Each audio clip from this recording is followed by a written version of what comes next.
So you want to own a supermarket. Sounds like one of the safest businesses imaginable, right? People can delay buying a new car. They can cancel a vacation. They can keep the same phone for another year. But eventually, everybody has to eat. Every morning, you open the doors and thousands of products are waiting for thousands of customers who actually need them. A cart rolls through the checkout. You get paid. Another cart follows. You get paid again. Milk, meat, bread, vegetables, detergent, toothpaste. Money seems to enter the building all day long. In 2025, the average American supermarket generated roughly $668,000 in sales every week. That works out to almost $35 million a year. And the average net profit margin for food retailers was only about 2.1%. Think about that. Almost $35 million can pass through one store, while roughly 98 cents of every sales dollar disappears somewhere else to suppliers, employees, landlords, utilities, banks, delivery networks, and sometimes directly into the trash. That is what makes a supermarket such a strange business. From the checkout line, it looks like a river of money. From the owner's office, it can look like a machine fighting to keep a few drops. So where does all the money go? And if the margins are really this small, why have some of the largest businesses on earth been built around selling groceries? Because the real economics of a supermarket are not hiding inside the price of a carton of milk. They are hiding in how fast that carton moves, what sits beside it, who controls the shelf, what the customer buys next, and how many millions of times the entire process can be repeated. Imagine $100 entering your register. It feels like your money because your customer just gave it to you. But before that customer ever entered the building, a long list of people was already waiting for their share. Someone grew the vegetables. Someone processed the meat. Someone manufactured the cereal. Someone packaged it, transported it, stored it, and delivered it. Your employees unloaded it. Your refrigeration system kept it cold. Your building needed rent, maintenance, and electricity. Your payment processor took a fee. Your insurance company needed to be paid. And if the product never sells, almost none of those expenses disappear with it. This is why gross margin and net profit tell completely different stories. You might buy something for $70 and sell it for $100. That does not mean you made $30. That $30 still has to support the entire machine around the transaction. And that machine is expensive. In 2025, food retailers averaged only about 2.1% net profit. So the first lesson of supermarket ownership is simple. A full parking lot does not mean you are rich. A long checkout line does not mean you are rich. Even tens of millions of dollars in annual sales do not mean you are rich. Revenue tells you how much money moved through the building. Profit tells you how much survived. Now imagine your supermarket sells $1 million of groceries this month. At a 2% net margin, roughly $20,000 remain as profit.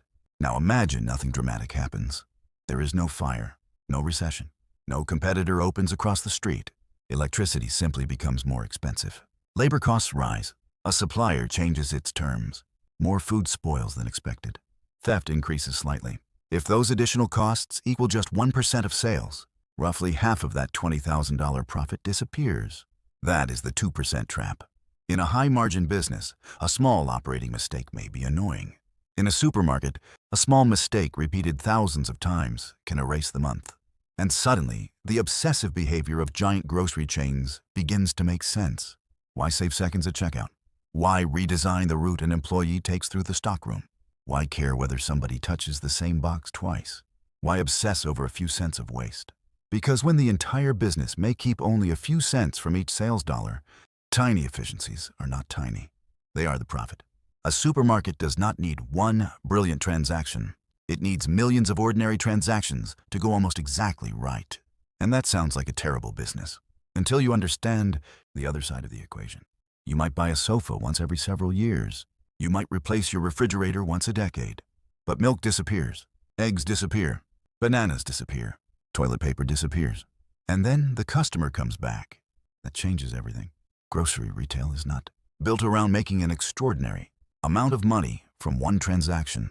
It is built around repeating an ordinary transaction again and again.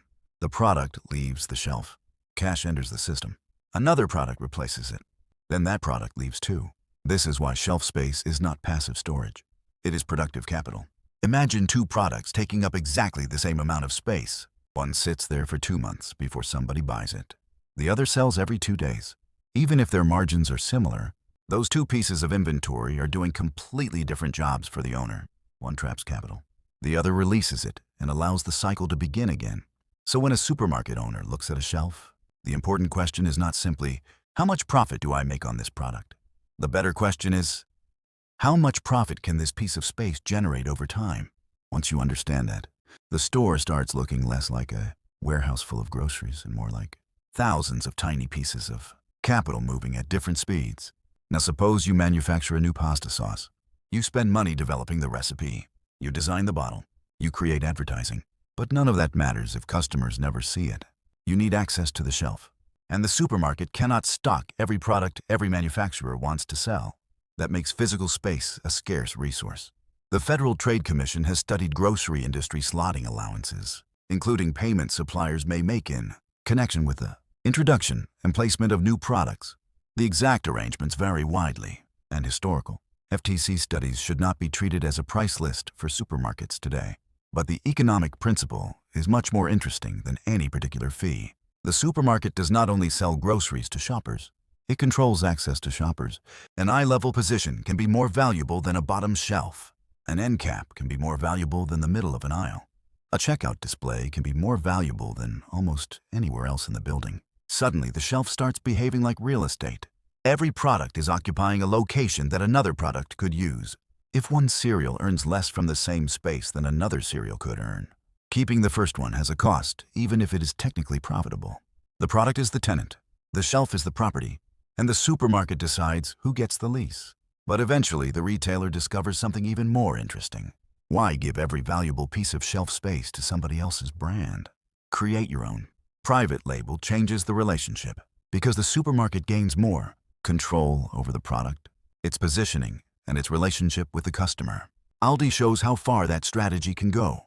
In the United States, more than 90% of Aldi's assortment consists of Aldi exclusive brands. That is not a small private label section hidden at the bottom of an aisle. It means the overwhelming majority of the store is built around products that customers cannot simply compare brand for brand with the supermarket next door. And Aldi combines that with aggressive operational simplicity. Stores are relatively stripped down. Products can remain in display-ready cases. Customers bag their own groceries. Complexity is deliberately reduced. None of those decisions sounds revolutionary. But remember the 2% trap. In a business where tiny costs can consume a large portion of profit, boring operational details become strategic weapons. The famous brand might bring recognition. Your own brand can give you something different. Control. Control over assortment. Control over positioning. Control over differentiation. And potentially a stronger reason for the customer to return specifically to you. Costco solves part of the same problem in a completely different way. Most supermarkets open the doors and hope you spend enough money inside to justify serving you.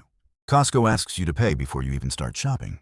In fiscal 2025, Costco generated roughly $270 billion in net sales and about $8.1 billion in net income. But the more revealing number is membership fees. Those fees generated roughly $5.3 billion in revenue that year. Customers were paying Costco billions of dollars for the right to continue shopping there. That does not mean those $5.3 billion are pure profit. They are revenue, and Costco still has costs associated with operating the membership system and the wider business. But it gives the company something an ordinary supermarket does not have: a large recurring revenue stream connected to access itself. Costco also reported a renewal rate of about 92% in the United States and Canada. So the membership is not simply a one-time entry fee. Millions of customers keep paying it again. Aldi attacks complexity. Costco monetizes access. A traditional supermarket may rely more heavily on assortment, private label, loyalty, and scale. The shelves can look similar. The machines underneath them are completely different. Now walk away from packaged goods and enter the dangerous part of the building. Produce, meat, fish, dairy, bakery, prepared food. Here, inventory has a clock attached to it. A television can sit in a warehouse for months. A strawberry cannot. The moment fresh food enters your system, you are racing against biology. But ordering less does not solve the problem. Too much inventory creates spoilage. Too little inventory creates empty shelves and lost sales. Customers want abundance. They want fresh strawberries at 8 in the evening. They want the meat counter full. They want milk waiting when they arrive. But every extra item Displayed creates another chance that you will still own it when nobody wants it anymore. And the loss is larger than the wholesale cost of the food. You paid to transport it. Someone received it. You refrigerated it. You displayed it. It occupied space. Maybe you marked it down. And then someone still had to remove it. Add theft, damage, scanning errors, and other forms of shrink. And the owner is fighting losses from multiple directions at once. This creates one of the strangest balancing acts in retail. A full shelf can be a failure because too much product dies there. An empty shelf can be a failure because the customer leaves. And when the whole business is fighting for roughly 2 cents on every sales dollar, inventory that quietly disappears is not background noise. It can be the difference between a profit and disappointment. There is another reason you cannot understand a supermarket by studying the profit on one product. Customers remember the prices of certain everyday items. Milk, bread, eggs, bananas. If those products make the store feel expensive, the shopper may decide the entire store is expensive. So the economic job of a product is not always to generate the highest possible margin by itself. It might help create a low-price reputation. It might complete a basket. It might bring a customer through the door who then buys 10 other things.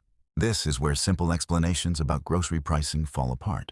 The customer sees individual products. The retailer sees the basket. Suppose you make almost nothing on one item, but customers who buy it consistently purchase several other products with better economics. Was the first product bad business? Not necessarily. Its value may be what happens around it. This is also why I would be suspicious of anyone claiming that every supermarket loses exactly the same amount on milk, eggs, or another famous loss leader. There is no universal industry number that applies to every retailer. The important idea is more useful anyway. Sometimes the job of a product is not to make money. Sometimes its job is to change what the customer does next. Now imagine 2 owners. The first operates one successful independent supermarket. The second controls hundreds or thousands of stores. They both sell groceries. Economically, they are not playing the same game. A large chain can spread technology costs across many locations. It can build centralized distribution infrastructure. It can develop private brands for millions of customers. It can collect vastly more purchasing data. It can negotiate using enormous volume. And a purchasing advantage that looks meaningless on one box becomes very meaningful when multiplied across billions of dollars of merchandise. But scale also consumes enormous capital. Sprouts Farmers Market, for example, reported roughly $224 million of capital expenditures in 2025, while continuing to open stores, remodel locations, and invest in its network. That is not the cost of opening one Sprouts store. It includes capital spending across the company's broader operation. The point is different. Building and maintaining a grocery network can absorb enormous amounts of capital, even after the business is established. Scale gives you leverage, data, and efficiency. But scale also means more buildings, more equipment, more inventory, and more systems that need money. The independent owner has fewer resources but may have local knowledge and flexibility. The giant has something else.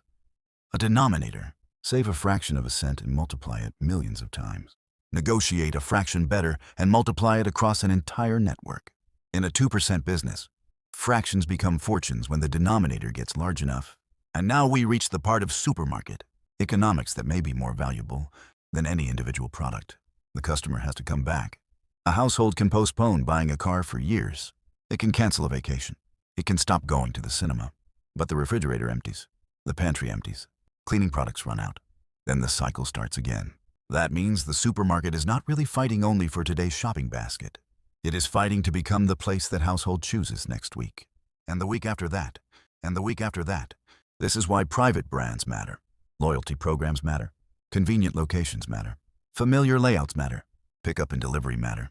They are all attempts to turn necessity into habit.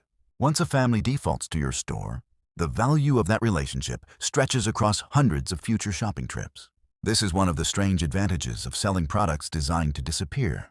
The fact that groceries get consumed looks like a weakness because inventory constantly needs replacing. But for the retailer, consumption creates replenishment. The product disappears, the need returns. And if you have built the relationship correctly, so does the customer. This is where the story has to return to the person writing the check. If you actually wanted to own a supermarket, how much would you invest and how long would it take to get that money back? There is no honest universal answer. A leased neighborhood grocery store and a newly constructed full-size supermarket are completely different investments. Property matters. Refrigeration matters. Fixtures matter. Opening inventory matters. Working capital matters. Debt matters. Location matters. So a claim that supermarkets normally cost one specific amount and pay themselves back in one specific number of years would be misleading. But we can use the economics we already know to understand the real problem. Suppose a store generates roughly $35 million in annual sales. At a 2.1% net margin, that would translate to roughly $730,000 in annual net profit. That does not tell you what the store is worth. It does not tell you what return a buyer will earn. We still do not know how much capital is invested, how much debt exists, how much cash must be reinvested, what the property is worth, or whether that level of profit can continue. And real acquisitions are not sensibly evaluated by simply dividing a purchase price by 1 year of accounting profit. But now change one assumption. Keep sales at roughly $35 million and let the net margin fall from 2.1% to 1.5%. Annual profit falls from roughly $730,000 to about $525,000. Sales barely moved. The economics did. That is more than $200,000 of annual profit disappearing because the margin moved by 0.6 of 1 percentage point. And this is why the purchase price of a supermarket only makes sense after you understand the durability of its earnings. In this business, the dangerous question is not simply how much revenue does this store produce. It is how much of that revenue can survive consistently after everything else takes its share. Now, go back to the supermarket from the beginning. Almost $35 million can pass through an average store in a year. At first, that sounded like the business. It wasn't. If you buy a supermarket, you are buying access to recurring demand. You are buying supplier relationships, refrigeration, inventory, employees, logistics, scarce shelf space, and the power to decide what occupies it. You may be buying private label capability. You are buying purchasing data and a location that households may visit every week for years. You are buying a system that has to predict what people will want before fresh inventory loses its value. And above all, you are buying a machine where fractions matter. 1% more waste can matter. A fraction less in purchasing cost can matter. A slightly faster inventory cycle can matter. A few seconds of labor can matter. 0.6%. Point of margin can mean hundreds of thousands of dollars at the level of a single high-volume store. That is the paradox.